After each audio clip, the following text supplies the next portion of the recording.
in our Pakistani community, there's this whole issue of like someone who lives in the West is a burger and will never understand what being a Pakistani is, and then someone who comes from Pakistan is a fob and will never understand what the Western life is. What are we doing? Like, what is? Yeah, I like burgers. Like, call me a burger, whatever. But if you're dismissing me based on the fact that I live in a different place, but I was born in Pakistan. Like, I am Pakistani. Like, just because my accent isn't that great in Urdu, and I don't know the words, it doesn't mean that I'm not Pakistani, and you can't dismiss me for that.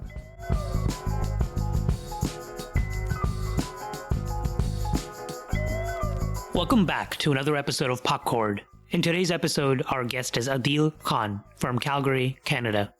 Adeel also runs a podcast of his own called Muslim People Problems with a friend of his.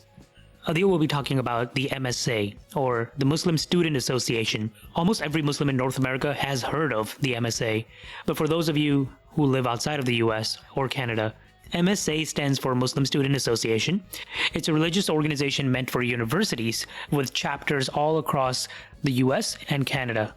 Many major universities already have an MSA chapter today. Typically, the MSA will have a private space or a building in the university where Muslim students can come together to pray and to hold events. So, once again, Adeel lives in Calgary, Canada, and he has served as the president of the MSA at his university. So today he'll share a few stories of his time throughout that journey as president, and also some of the challenges that he saw within the Muslim community in his area. So here's the deal. Okay, so yeah, I was born in Karachi, Pakistan, and lived there for around 4 years. So till I was 4, moved to Doha, Qatar, which is like in the Middle East. It's kind of close to Dubai, and lived there for 7 years. So most of my young conscious life was spent there. And you've been living in Calgary since when? So I've been in Calgary since, I believe, 2012. So end of 2012, I moved to Calgary from Mississauga, Ontario. And so it was basically grade 12 for me, last year of high school. And I spent most of my middle school and high school life in Mississauga before coming to Calgary. So moving to Calgary was a very big change for me because I didn't really have any friends here. And it was like kind of the end of your high school career, and it's just like people already had their cliques going on, and so I was kind of like a loner, kind of like just staying by myself. Or the part of Calgary where I live, there's not that many Pakistanis, so there's actually not that many ethnic people in general. There's mostly just white people. I live in the southwest, so it is pretty far away from the brown community, which is in the northeast. So it was kind of secluded. And then you started going to university there as well, right around that area. Yeah, I'm about to graduate in April of this year, 2019.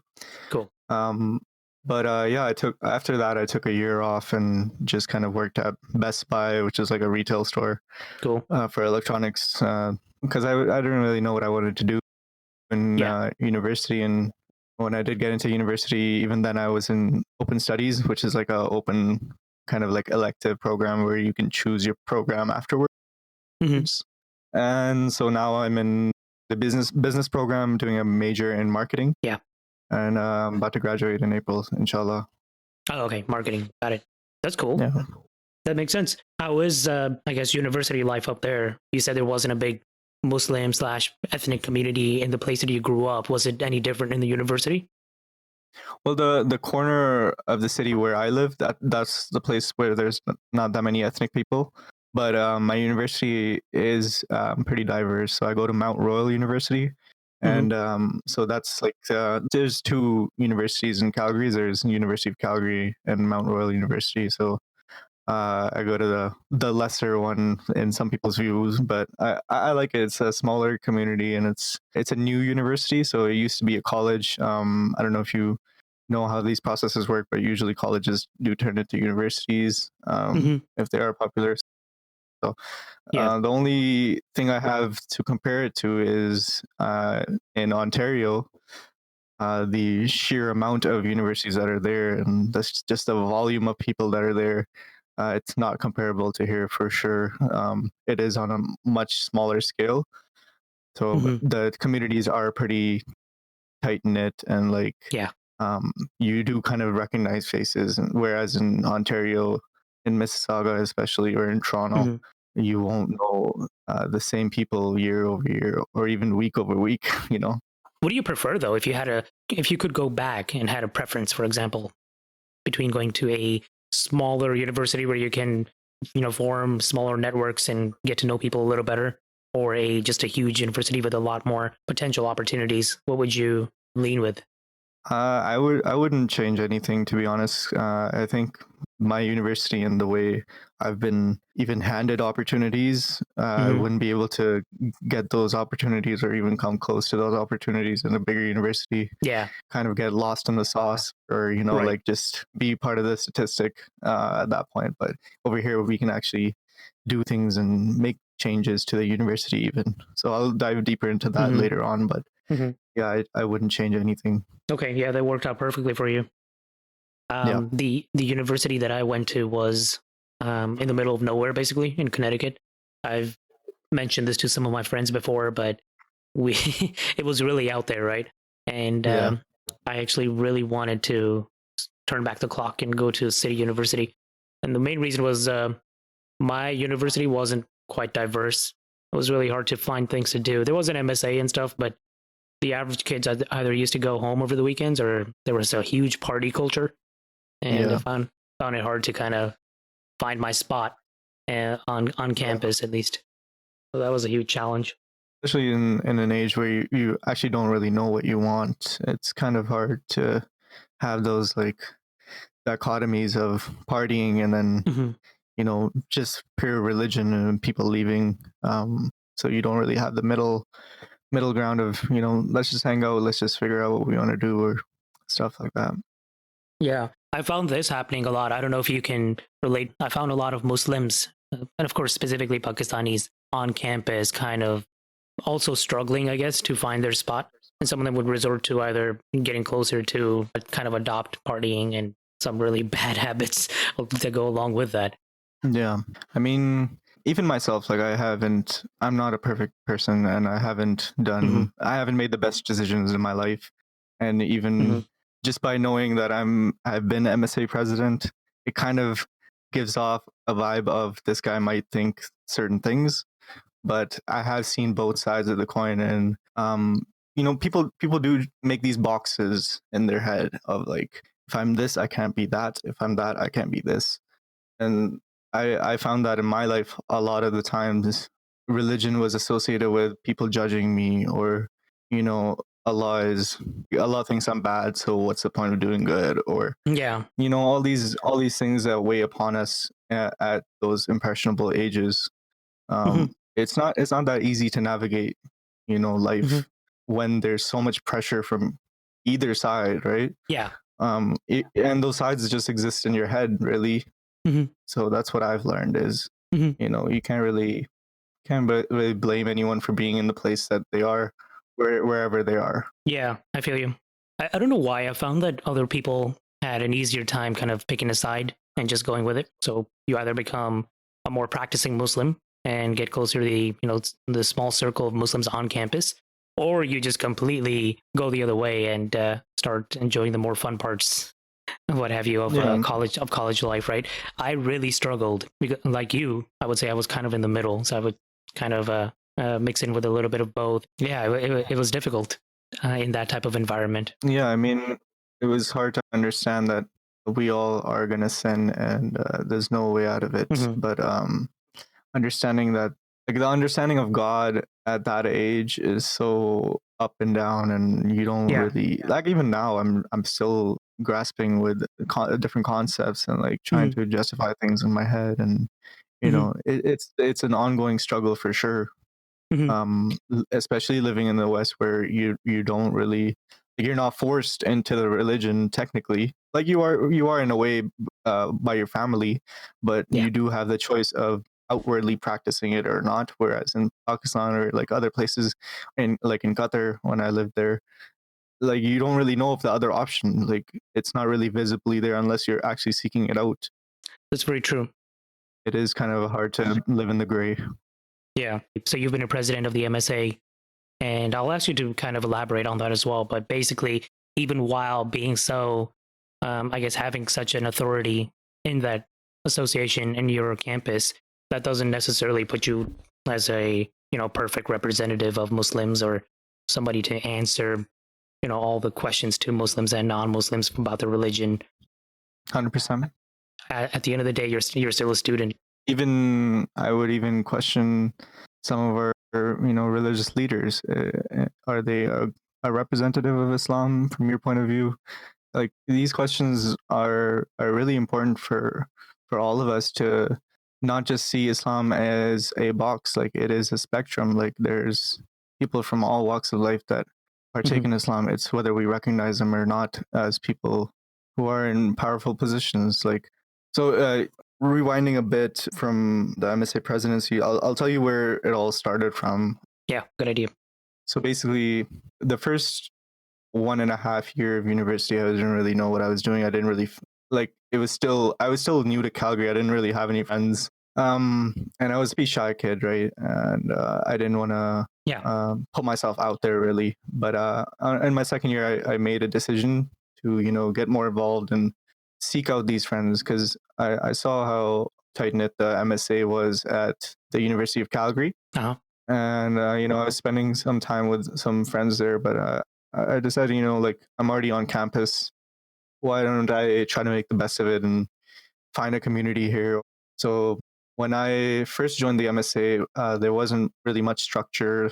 There wasn't much going on in terms of events, or even like some religious gatherings were kind of impromptu. Like Jummah prayer would be on some Fridays and not on some Fridays. So it wasn't really consistent. And so I was really passionate, about this newfound community and building something like it.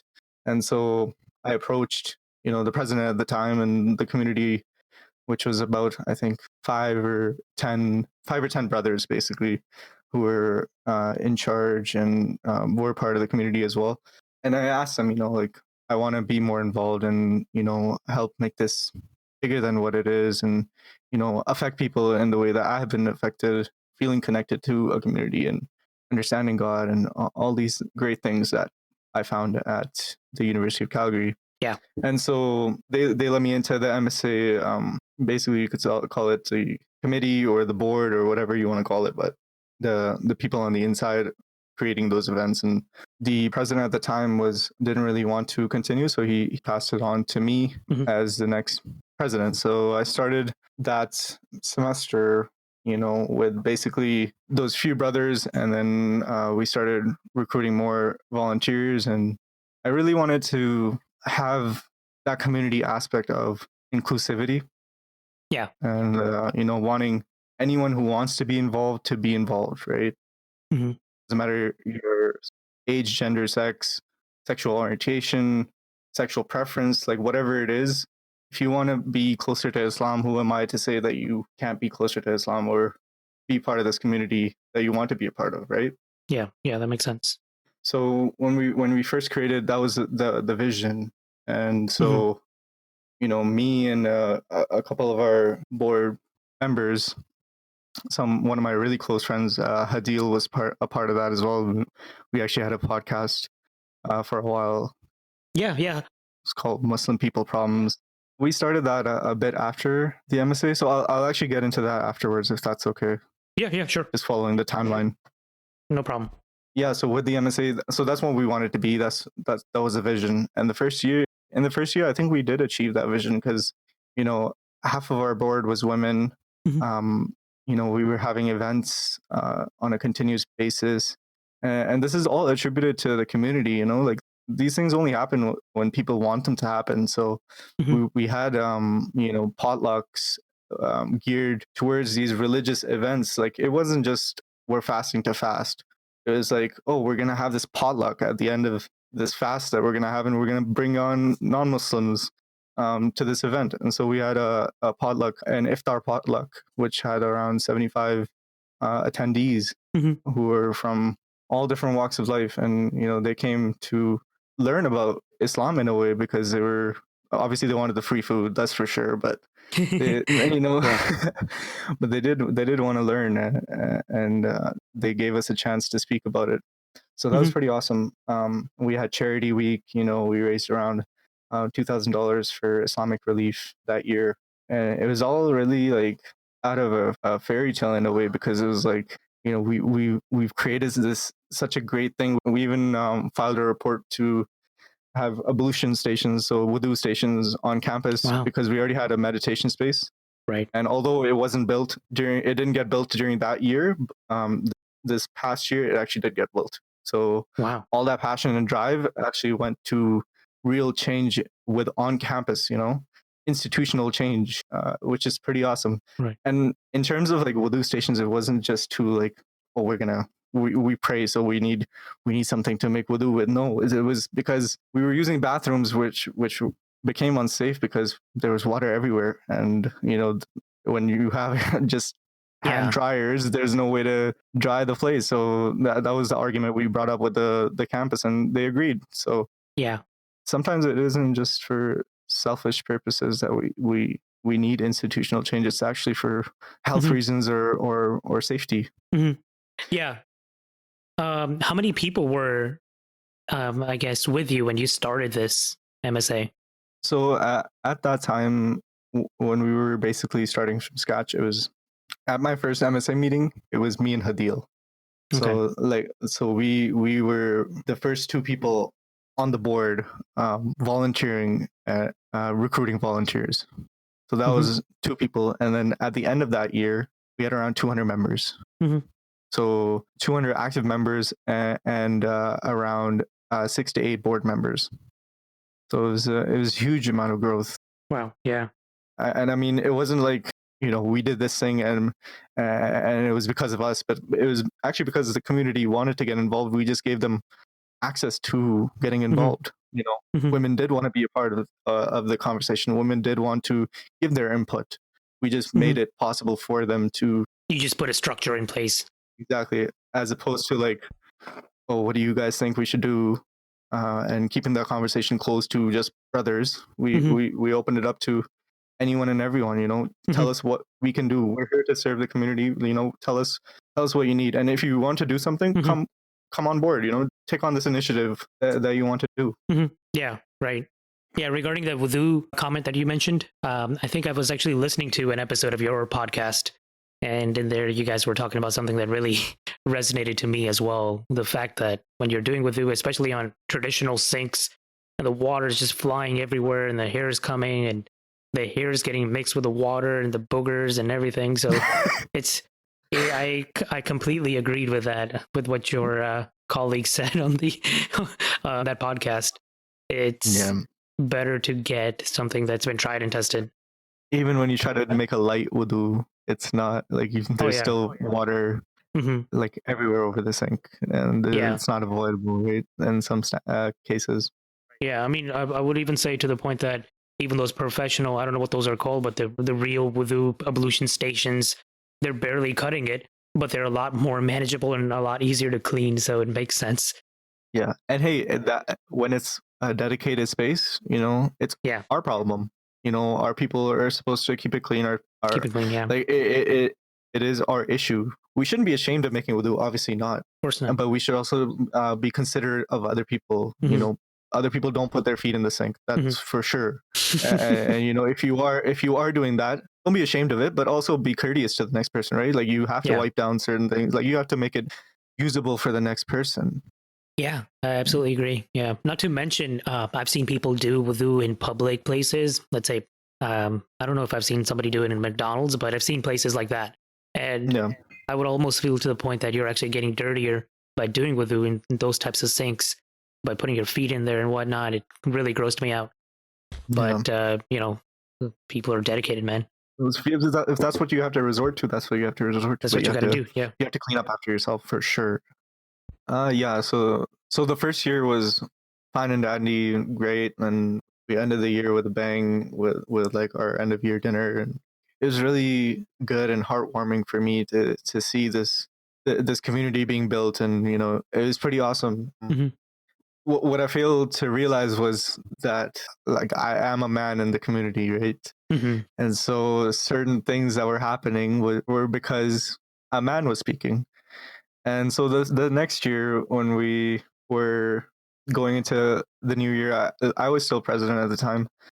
We did try to pass it on to other people, but they got a bit busy and things happen. Like people have responsibilities that are outside of the community, and sometimes it happens where someone gets elected and they have to work or they have to do this and they have to do that. So Right. it was like a back and forth for like a semester, and then we did kind of regroup, and there was a really good core team that we had with this one girl. I won't say her name because I don't Sure. have permission from her yet, but so she was the best prospect for taking on presidency next. And so when I was stepping down, I gave it to the best person who was fit for the job, and that was a woman, Mm-hmm. and she didn't wear hijab, and she to some people she didn't represent Islam, right? Some people Okay. were pissed off about a woman not wearing hijab and representing the Muslim Students Association and the role of president.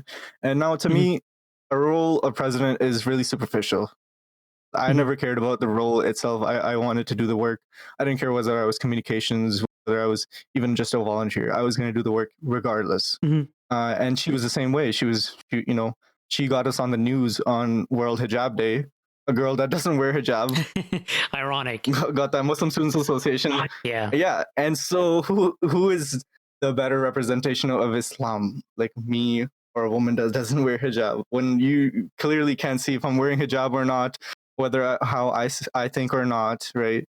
And so this double standard was Mm-hmm. it still is in place. But Mm-hmm. basically, when it was passed down to her, people got pissed off. She got death threats. She got harassed. Oh no. And we had like, and she was Pakistani as well. And Yeah. when they wanted elections, like this is basically mostly men Mm-hmm. who had an issue with this. Right. And to add to that, men who weren't really involved that much in the community. They weren't Mm-hmm. really involved in tying the community together. It was more of like a superficial thing, like, oh yeah, I'm part of MSA, Mm-hmm. or yeah, like this is my Muslim badge, or whatever it was, Mm-hmm. That's really shocking. You're mentioning death threats. That's extreme. Yeah, it sounds extreme, but it's a reality, right? Like this is what Right. women face all around the world for speaking up. Yeah. Right. Or holding anything that makes some people feel inferior because they believe that women are supposed to be leaders or whatnot. Yeah, mostly men. Yeah.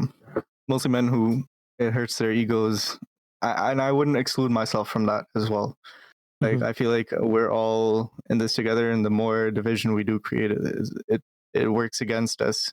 Mm-hmm. Going back to the first thing we talked about, like the two sides of like someone who's going the opposite way of religion and someone who's like really really religious, and we fail to see the person. We just see their actions, or we just judge them for Mm-hmm. what we think they are, Mm-hmm. and that's really unfortunate. So anyways, when that did happen, it really opened my eyes to how a few people can really destroy like really Mm-hmm. destroy a community in terms of Mm-hmm. people, women even feeling unsafe to be in the Wow. community. Um And would you call these few people basically they're a vocal minority, right? They're just a very loud exactly. group of people, but in reality they're a small portion. So it wasn't like a majority opinion that this Yeah. girl was not fit to be a president. And the reason why the vocal minority was seen as a majority or was taken so seriously was because nobody else stood up. Mm-hmm. Nobody else. I didn't see anyone else from the Pakistani community step up and say, she's just as Muslim as you are. I'm just as Right. Muslim as she is. And, we are all representatives of each other. Get over it. We're all in this together. So I feel like when you don't stand up for other people's rights, Mm-hmm. you're also taking the stance of the oppressor. You're also taking the stance of Mm-hmm. that vocal minority. Mm-hmm. It's the same thing with Trump, right? Like when Trump says something and white people don't say anything about it, you're part of Mm-hmm. that problem. Even though you might say you're not, you are. And Adeel, I'm not sure if you'll agree with this. I wish there was a woman here to actually back this up or state her opinion on this. But what I find really interesting is in this particular topic about hijab, when you brought up hijab, right? Yeah. I find it hard to kind of take a side on this. So there is a liberal Western point of view that kind of predominates in some of these societies here that says basically the hijab or anything similar to it, a scarf or anything, is a symbol of oppression, which is ridiculous in my mind. But then on the opposite side, we're having a subset of people in our communities that are saying the lack of hijab or lack of clothing is just scandalous or some other negative, synonym for that. So why not just let the women choose at the end of the day what they want to do? That's what I say. There's been women in our community who have taken off hijab and they have to leave the community because they don't have an option. Like when you take off, so to some people you're taking off your religion, which is really such a superficial thing. Like a physical scarf does not represent how Muslim you are. And people don't understand that, and it's really, it's not just a thought process. It's not just like us men when we don't say something, or when we take a step back and say, I have this stance on hijab, on women's hijab. What does that do for women?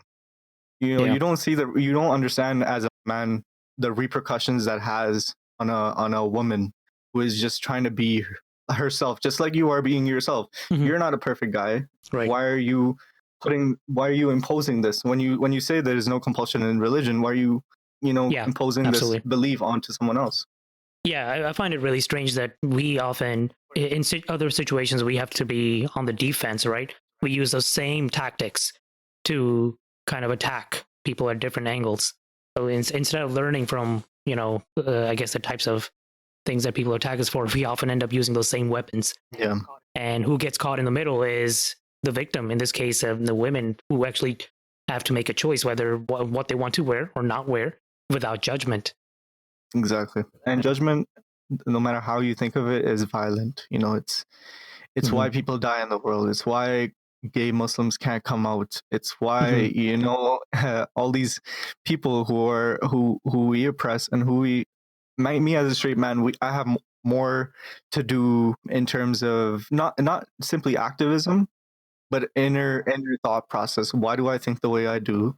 Why is homophobia so real? Why is patriarchy so dominant in our mindsets? Like, why is this colonial mindset within us who aren't even white, who aren't even, the people in positions of power? Right. We know what I mean? Like in the West, we don't have the most amount of power, but why are we still oppressing people underneath us as men? Yeah. So when we do think about these issues, we hindsight is always 2020. So you can say like, oh, I would have done this, I would have done that, but you didn't. That's true.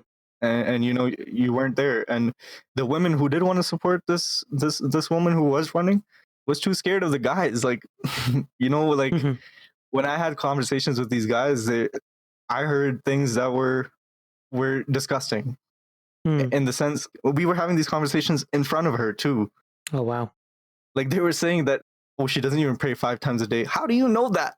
Like, are you peeping behind the women's section? Like, are you doing what like you're not supposed to be doing? Like, what are you doing to prove that this is?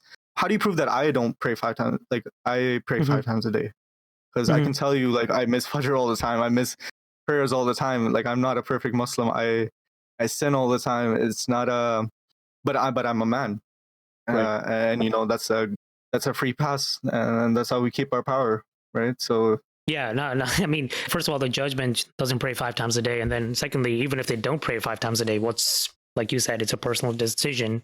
There's no compulsion in it. Yeah. So it just doesn't add up. You're right. There's a lot of bias there, especially, I guess, gender bias in this case. Yeah. And what I honestly struggle with is like, and this is me on a personal note, is like this division is so real. Like even when you said like liberal Western Muslims, I'm even thinking to myself, like, what does that even mean? Like, why do we have these words to draw lines when we're all the same? Like, we're all fighting for the same thing. We're all Sunni, Shia, Ahmadi, whatever we are. Like, why do we have so many disparities? And Divisions, yeah. when someone doesn't, even I have it, right? Like, even me seeing it from the woman's side, I even have it because I'm like, you guys aren't even worth talking to. Like, this isn't even a conversation I want to have, but I need to have this conversation. I'm a man. I need to, I need to be immersed in this topic, or else I'm just like the people who are pressing, right? Like, it's not if I don't meet you halfway or like try to understand your viewpoint, and why you think hijab is an external thing and why it needs to be this way and why you're a vocal minority, and people are seeing you as like the voice of reason. Like, if I can't see that, if I can't turn around and see that and talk to you on a human level, I'm doing something wrong as well. So it's on both sides. No, I completely agree. And Adeel, on this note, I often hear from people, especially with, I guess, a lot of people just leaving religions altogether, right? Yeah. Right now is kind of a time where people are trying to find comfort in reason and science more, and the idea that religion is the opposite of science in many cases. So it's not just Islam, but there's a notion out there that essentially religion creates divide. And even within Islam, you mentioned there's all these subsects that we have. Sunni Shia is just the start of it. Within these, we have like a ton of branches going on, and everybody's got their own little ideology. But what I've noticed is it kind of relate that story back to how you started the MSA. It was a small group of people. You all got along really well, and down the road, you got a small vocal minority who did not like the way things were going, and they spoke up. Right? I find that happening in basically all sorts of groups, all sorts of organizations. 100%. It's like even places that are not religious. So the U.S., there's a huge group of youth, I guess, that they shun religion altogether, regardless of whether they have religious parents or not. Yet on the news, like liberal, conservative, there's so much fighting going on in every single topic. Who should be using these bathrooms?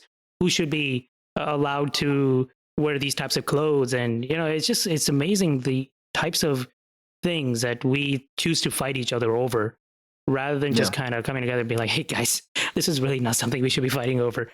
I find that it's just human nature to just, as soon as a group becomes large enough, there's going to be a small amount of unhappy people anywhere that want change. I feel like it's not human nature though. It's like we're not born like that, right? Like when we're kids, we're playing with everyone. Like we don't care, gali ka bacha hai, or like we don't care, like whoever. Yeah. Like when I was used to be in Pakistan, like I would play with the Masi's kids who would come to our house, and my grandma would say like, no, don't play with them, or like they're dirty. Yeah. And I didn't care as a kid. I was eating sand. I didn't care. Like I was chilling. I was hanging out. So I don't think we're wired like that. But we are taught to divide. We are taught to, not question and just go with the flow. But it's interesting that you bring up how interconnected this whole situation is. That it doesn't just stay within MSA. Like this isn't a Muslim problem. This is a worldwide issue of not seeing the other side, not being understanding, objectifying people. When you see someone and all you can think of is why did they take off hijab? Like you're objectifying them the same way that you objectify the women who aren't wearing any clothes. Like it's the same thing. You're just doing it from a different angle, converting it in your head, and you're doing it from a different angle. And I think any form of comparison, good or bad, it is violent in nature because you're doing it. Even a good comparison is at somebody else's expense. So like when a parent says like, oh, this person's kid is so much better, they do laundry, but you don't do laundry. You're putting that person down. You're saying that it's hopeless for you. You're never going to do laundry, right? Put that into any context, and you'll see how divisive we are taught to be when the main issue that we all are dealing with is the same. Like we all want to belong. We all want to be part of a community and live happy lives. So I had a really negative experience with the MSA on my university, which actually caused me to not go back. I can tell it to you right now.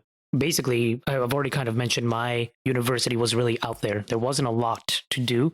There wasn't a lot nearby. It was definitely not a city. It was a village. It was a farmer town, and we somehow did have an MSA, a large enough community to have an MSA. And Ramadan was going on. Ramadan had just started, and it was the first fast. And I was so stressed out trying to figure out what I should eat for Sehri. Yeah. Because there wasn't any halal place around there. And I was really strict. I was raised to be really strict about halal food. You know, you have to have Zabiya halal. Yeah. I couldn't find anything, and I've never really fasted without doing Sehri. So I basically skipped the fast. Yeah. And I went later in the day, I went to the MSA. I was so upset that I didn't fast, right? And I went to the MSA, shook hands, prayed asar, shook hands with the guys over there. There were like 4 or 5 of them in a circle, and sat down with them, and I introduced myself, and I told them, "Hey guys, is there any halal place around here? Because I couldn't find anything to eat." So basically, I skipped my fast. And as soon as I said that, their expressions were, it was perceptible. There was a perceptible, like, you committed shirk. yeah. And I'm not going to exaggerate and say they were like, astaghfirullah, but somebody did say something like that. And yeah, it was like just head shakes. And one of them kind of gave me a little lesson. Oh yeah, there's no excuse for fasting. There's no excuse for fasting. He said it about 5-6 times between sentences. And after that little lecture, they finally told me, okay, yeah, there's a pizza place. It has like halal, grinders you can get. Okay, that's all I came for, guys. Yeah. And maybe some friendly, put it in a friendlier way. I had such a negative experience after that. I used to see those guys walking around university all the time, and I honestly never crossed paths with them after that again. And I knew they were such a huge part of that. They were so tightly integrated in that MSA that I never really even went back. It was such a negative experience. So I did the whole Ramadan kind of by myself. Didn't even go to their events and stuff. That was, I guess it kind of relates back to your, the topic that you started around, just judgment. We keep like 2 different faces. One face about how open and accepting Islam is for outsiders who haven't yet converted. And then once people have, within your group, once you know that everybody's a Muslim, then there's a wave of just, are you doing this properly? No, you're not. Let me teach it to you.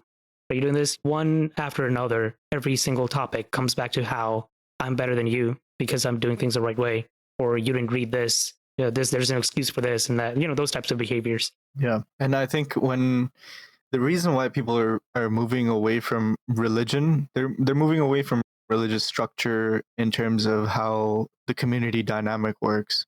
Men in power, imams leading sermons, women being in the back and not talking and not voicing their opinion. Yeah, I think people are starting to see that there are other ways to go about being religious, and they don't want to be tied to the fact that these people who are in these positions of power, they're not really working towards your best interest. They're not really trying to build that community. And I definitely see that. Like even being in the position of power, I can see how I might have neglected some people. And obviously no one is perfect, but we can always try to better ourselves and better our communities. Like we all play an integral part within the community. Like we are given 1 vote each or whatever it is.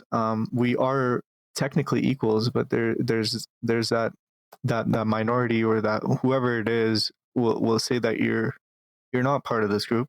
Who said you were part of this group? Who said, "Oh, I don't think you can be gay and Muslim." There's no gay Muslims. There's no, like Islam. Like we talk about Islamophobia. Let's talk about homophobia. Like, why are we excluding a whole group of people from our community when we are asking for the same thing from white people? Right? Like we're asking acceptance from the white people. We're not accepting other people. So why is this hypocrisy there? Let's not pretend like gay people don't exist. They do. They do. They're just scared to die if they come out. Like they're scared to get shunned from their families. There's so much interconnectedness in all of this, in terms of how all these things work to keep us divided. Right. And it's only when we look within ourselves and how we play a part in that, like me especially, from coming from that position of power, seeing what that does to a person, seeing how you can be blinded to the other side, and understanding now that, you know, it's really important to understand your place, where you do stand, because your voice is sometimes immensely greater than you think it is. And just by being silent, you're giving a chance for those vocal minorities to take over. You're giving a chance to Trump to take to take presidency, when sure you can say in private, oh, I didn't vote for him, or I didn't do this, I didn't do that, but did you do those things? Like you didn't. You weren't there. You weren't there at Black Lives Matter, at my brown whatever I want for my cause. So yeah, it's just the hypocrisy is within all of us, and until we question ourselves how we play a part in it, we won't really see any change. I like that you at least make these points knowing that there is a problem, at least, right? There's a ton of people out there who would not admit to even there being a problem. Oh yeah, everything's fine, right? We don't have any homosexuals in our community. Yeah. So it's okay for us to be homophobic. Yeah, like Allah chose us, right? Like we're the ummah, right? We're different from other human beings. No, that's not the context of the situation.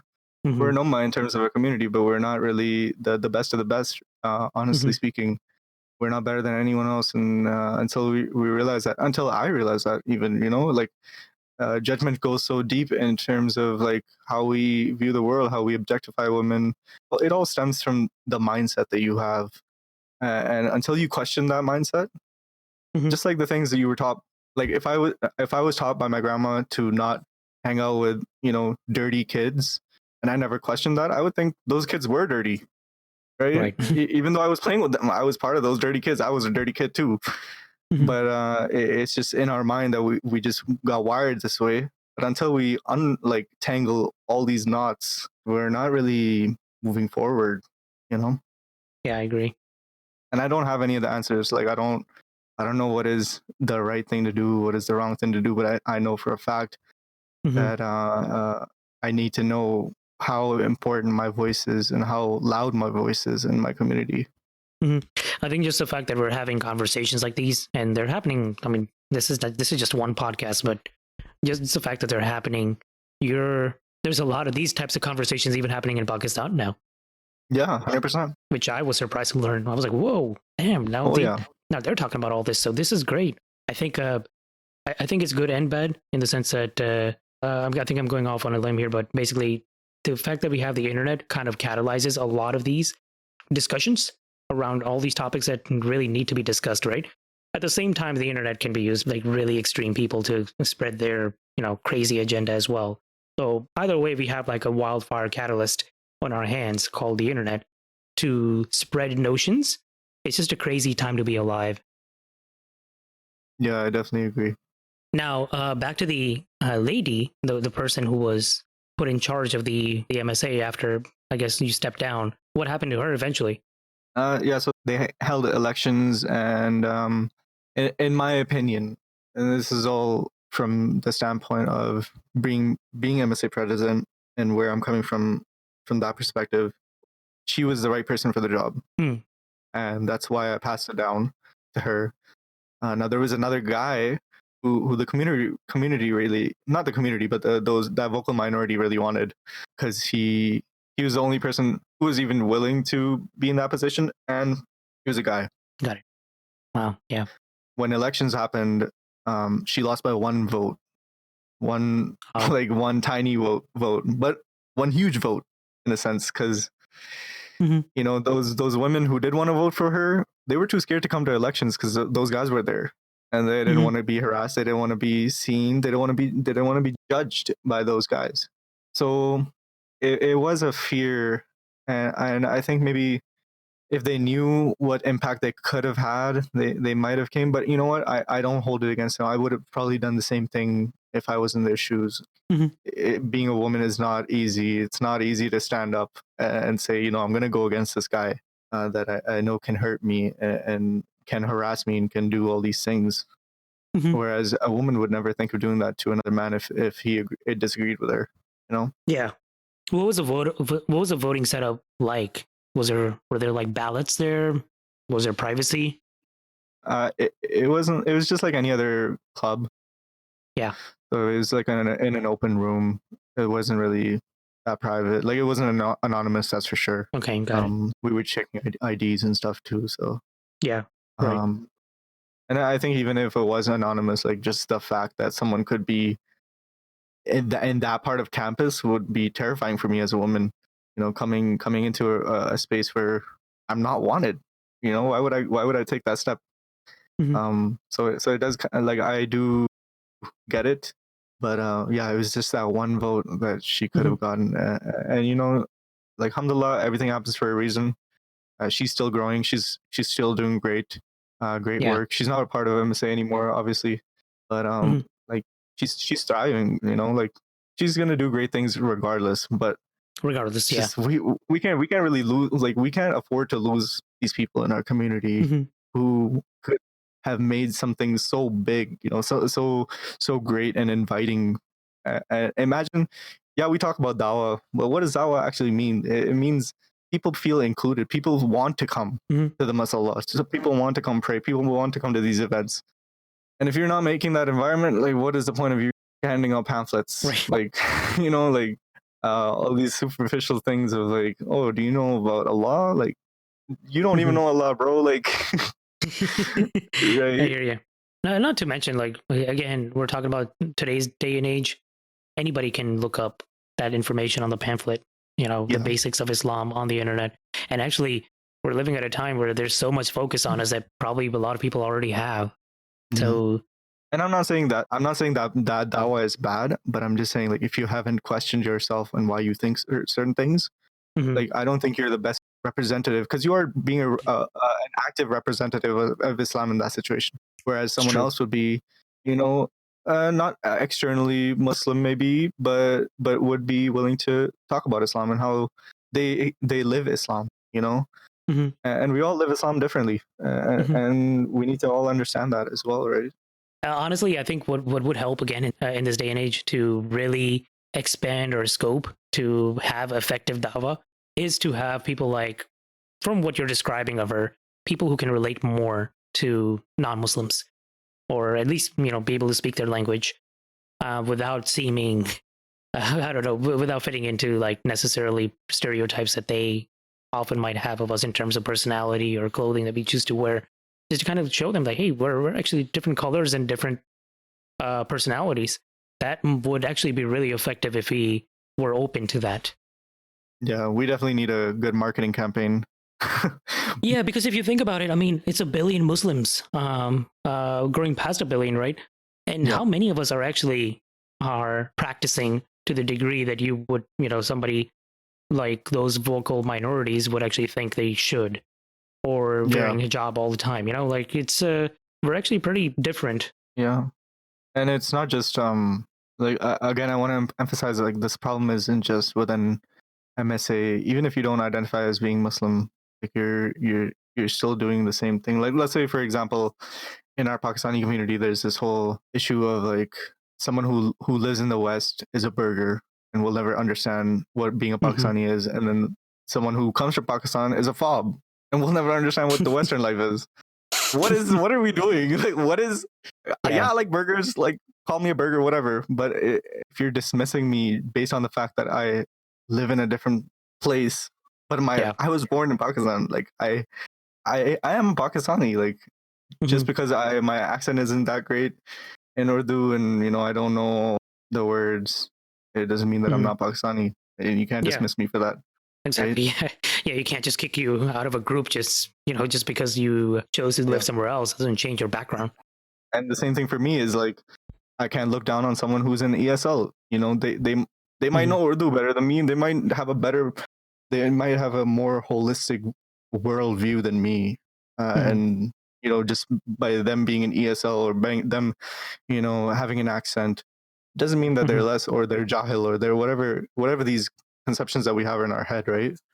Hmm. Or even I have in my head. Like whenever I'm talking to myself first because I have these misconceptions, Hmm. and you know, us as Pakistanis as a whole, we do have this issue in our community of division of fobs and burgers. Hmm.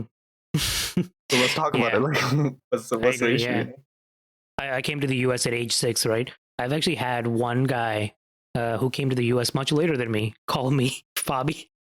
So, things like, oh, Yeah, man, that's a really fobby sweater you're wearing. I was like, dude, seriously, you came here just like 4 years ago. Calm down.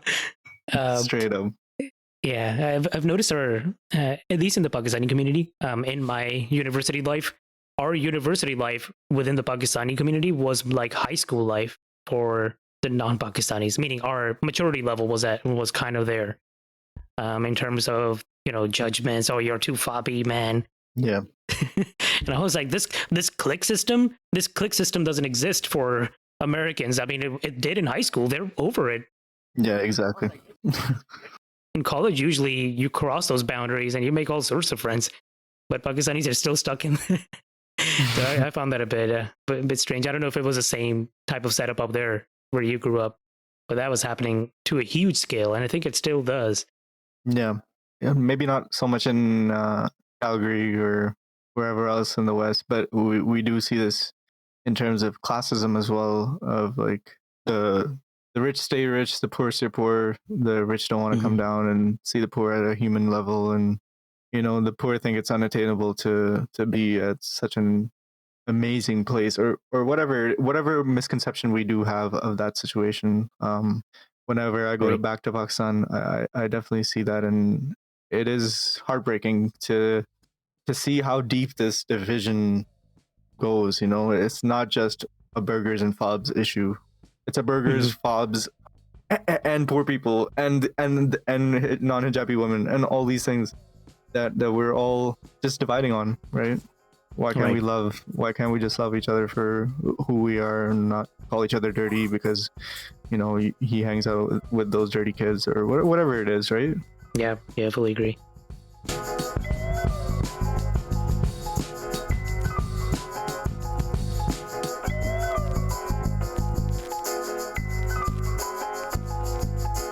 So you can talk a little bit more about the podcast that you started off. I listened to a few episodes of it. Muslim People Problems.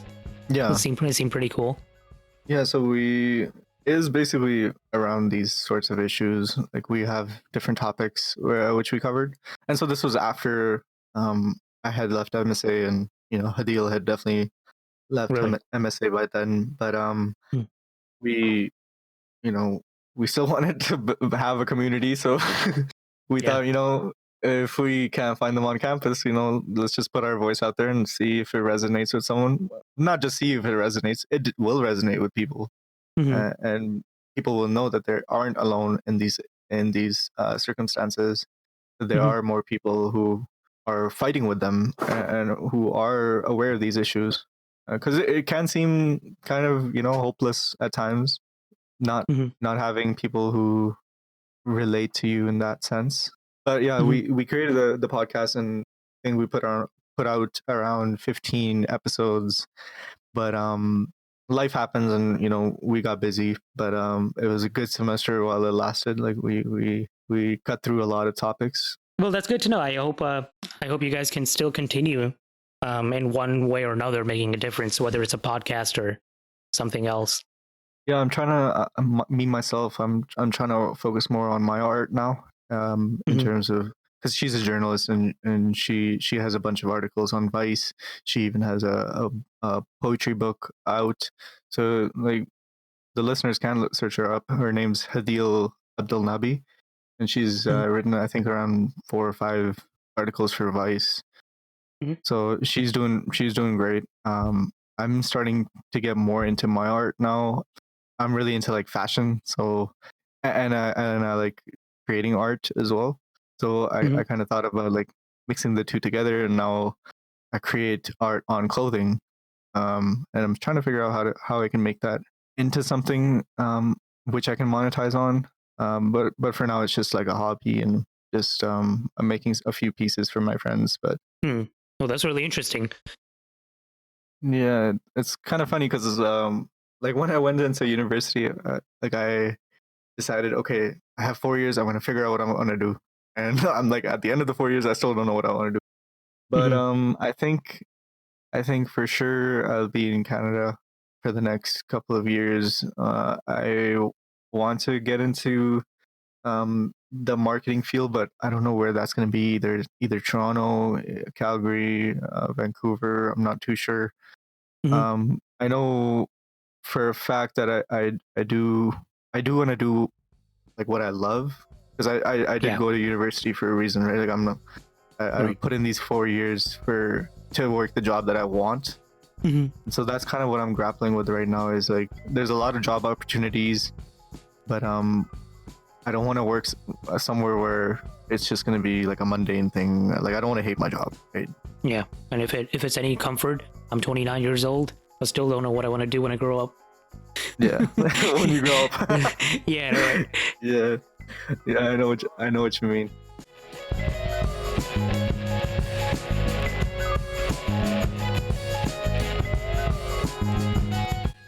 All right, thanks, Adeel. We'll catch you No later. problem. Thanks, man. Take care. Bye.